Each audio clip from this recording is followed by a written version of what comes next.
Hi villain. Hi hero. Parasakthi படத்துல வில்லனா நடிக்கணும்னு சூஸ் பண்ணது கதைக்காகவா இல்ல உனக்குள்ள ஒளிஞ்சிருக்கிற அந்த வில்லனை கொஞ்சம் ஆடியன்ஸ்க்கு காட்டணுங்கிறதுக்காகவா? எல்லாருக்குள்ளயும் ஹீரோவும் இருப்பான் வில்லனும் இருப்பான். இந்த படத்துல நான் வில்லன், அவ்வளவுதான். சரி, எல்லா படத்துலயும் நல்லவனாவே நடிக்கிறிய, உண்மையிலேயே அப்படிதானா? ரொம்ப நாள் நல்லவனா நடிக்கிறது கஷ்டம்தான், ஆனா நல்லவனா இருக்கிறது ஈஸி. ஹீரோஸ் ஜென்ரலா நீதி நியாயம் தர்மம் இதுக்காக போராடுவாங்க. எனக்கு எது நீதி நியாயம் தர்மம் பார்த்தோ அதுக்காக போராடுவேன்.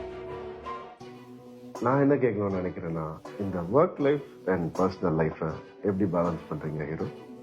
நம்மள புரிஞ்சுக்கிறவங்க கூட இருந்தா எல்லாமே பேலன்ஸ் பண்ணிடலாம். ஓகே, நான் எப்பவுமே ஹீரோவா இருக்கணும் தான் ஆசைப்படுறேன். நீ இருந்தா எனக்கு அது டிஸ்டர்ப் ஆகாதா? வில்லன் இருந்தாதான் ஹீரோக்கு அர்த்தமே. யாரு? இது ரவி மோகன், ஹீரோவும் வில்லனும். See you on Jan 10 for Parasakti release.